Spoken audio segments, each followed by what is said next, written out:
6 dimanches, 6 lieux très divers que nous avons visités durant ce temps pascal.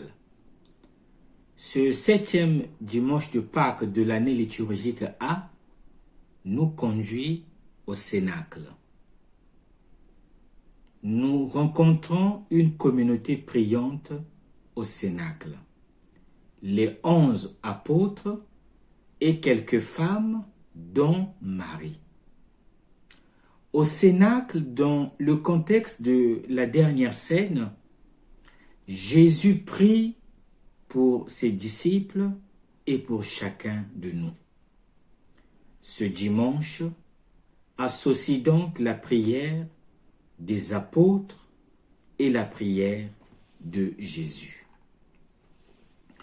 En première lecture, nous sommes dans le livre des Actes des Apôtres. Notre texte est la suite immédiate de l'épisode de l'Ascension. Jusqu'à l'Ascension, c'est le Christ qui est au centre. Il mange avec les disciples. Il leur parle. Il leur donne les dernières consignes. Après l'Ascension, les disciples retournent à Jérusalem. C'est à Jérusalem que la vie terrestre de Jésus devait s'achever. C'est à Jérusalem que devait débuter la vie de la communauté de ceux qui croiraient en lui. Le passage que nous venons de lire place les apôtres dans le Cénacle, comme nous venons de le dire. Et les actes des apôtres nous disent qu'ils étaient tous assidus et concordants dans la prière. Posons-nous alors la question. Est-ce la prière qui les rend concordants ou c'est la concorde qui nourrit la prière? La prière fait d'eux un seul cœur et la concorde anime la prière elle-même.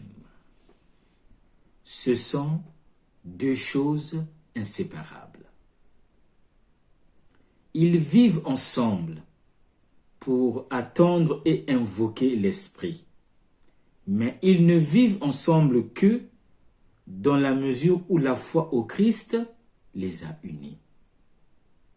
La prière est l'expression même de cette union entre eux, car ce n'est qu'en Christ que la prière est une véritable relation avec Dieu. Elle exige l'unité. Plus la prière est réelle, plus l'unité de ceux qui prient est réelle. Car c'est dans cette unité que le Christ se rend présent. Nous arrive-t-il de promouvoir l'unité, la concorde dans nos milieux de vie? Que nous suggère aujourd'hui l'attitude priante des apôtres? D'un seul cœur, ils participaient fidèlement à la prière, nous disent les Actes des Apôtres. Si les disciples sont unis d'un même cœur dans la prière, c'est qu'ils ont su marquer une sainte distance, accepter cet écart qui les sépare un tant soit peu et du Seigneur et les uns les autres. C'est en cette distance que s'installe l'Esprit Saint promis. L'évangéliste Jean nous le rappelle au chapitre 16, verset 7, en associant le départ de Jésus au don du Paraclet. Il vaut mieux pour vous que je m'en aille. Car si je ne m'en vais pas, le défenseur ne viendra pas à vous. Mais si je pars, je vous l'enverrai. L'humble distance laisse place à l'action de l'esprit de vérité. Pour ce frère, pour cette sœur, pour cette communauté, pour ce monde en attente d'espérance, afin qu'ils connaissent librement le Père, le seul vrai Dieu et celui qui l'a envoyé, Jésus-Christ, dans le monde. Dans l'évangile, nous sommes dans le chapitre 17 de l'évangile Saint Jean. Avec le chapitre 17 de Jean, qui contient une prière solennelle de Jésus au Père à l'approche de l'heure de sa glorification, se conclut le testament spirituel de Jésus aux siens. Cette prière a reçu différents noms dans l'histoire de la tradition chrétienne. Certains biblistes l'ont intitulée « prière sacerdotale » en raison de la figure de Jésus qui se présente comme le grand prêtre qui intercède pour ses frères auprès du Père. D'autres biblistes ont parlé de prière de consécration, de prière de glorification ou de prière de la mission. Y voyons le Christ qui s'offre au Père et consacre les disciples pour prolonger la mission. Aujourd'hui, nous préférons l'appeler prière pour l'unité des chrétiens, prière pour l'unité des croyants, en raison de son caractère universel et de sa finalité. Comme dans le Deutéronome, Moïse, à la veille de sa mort, conclut ses discours par un cantique de louange et une prière de bénédiction pour le peuple. De même, ici, Jésus délivre son dernier enseignement aux disciples comme une prière au Père. Comme tout testament, Jésus déclare aux héritiers les biens qu'il laisse derrière lui. Ce que le Fils lègue, c'est sa propre relation avec le Père.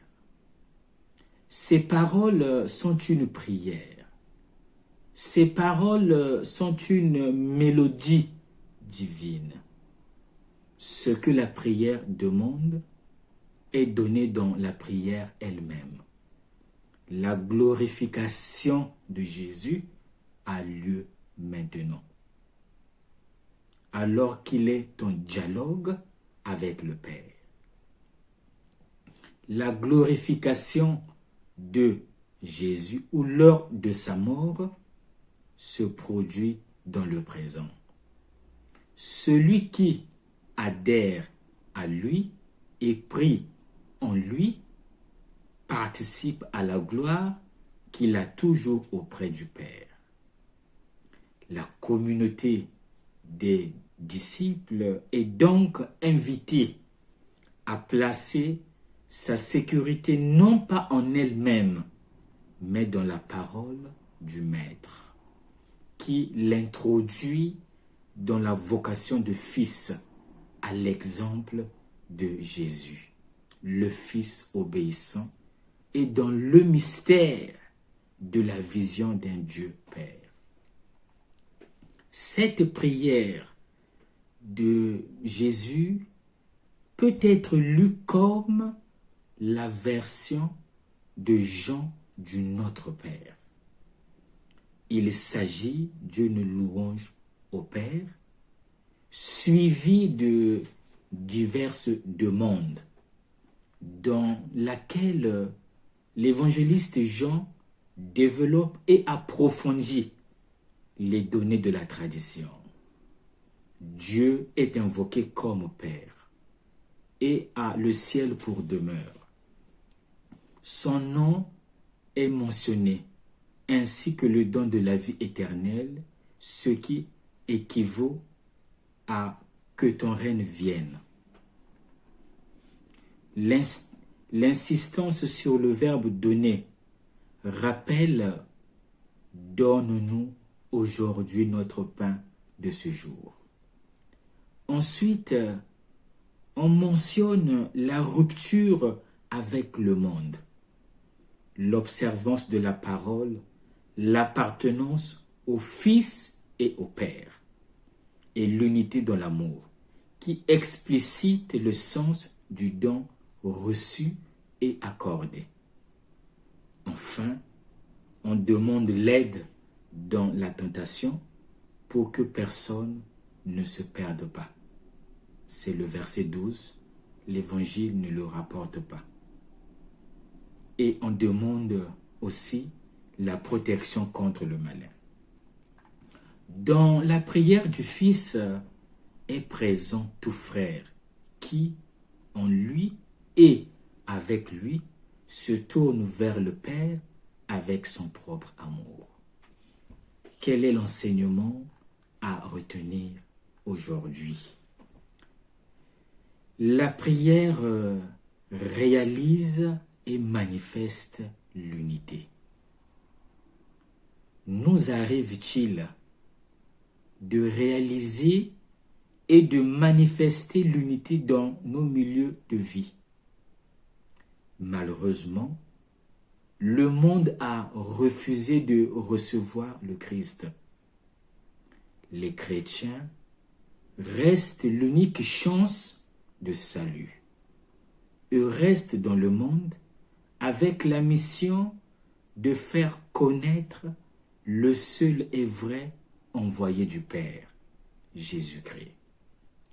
Comme les disciples, nous sommes l'unique chance de salut pour ceux et celles qui refusent d'accueillir le Seigneur.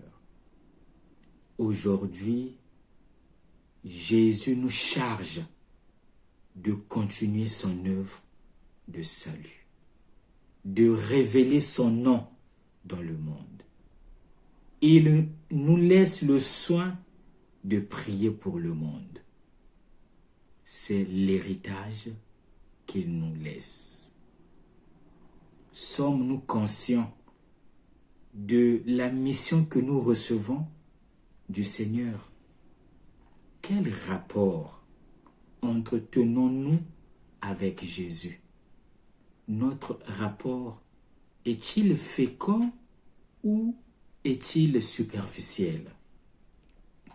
À quoi nous convie ce dimanche? Ce dimanche est une invitation à faire un bilan de notre vie. Avant de mourir, Jésus nous a légué son testament.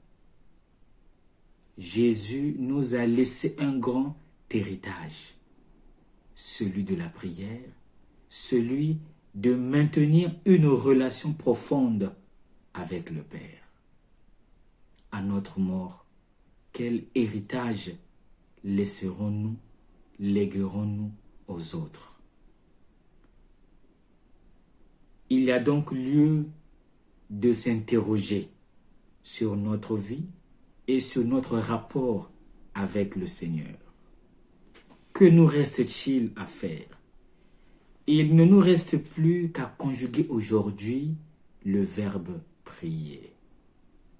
Puissions-nous faire nôtre la prière de notre Seigneur Jésus-Christ, en disant du fond du cœur, Père, glorifie-moi, afin que je te glorifie. Ou tout simplement, dans un souffle de foi, d'amour et d'espérance, disant, mon Dieu, ma gloire. Bon dimanche à tous et que Dieu vous bénisse.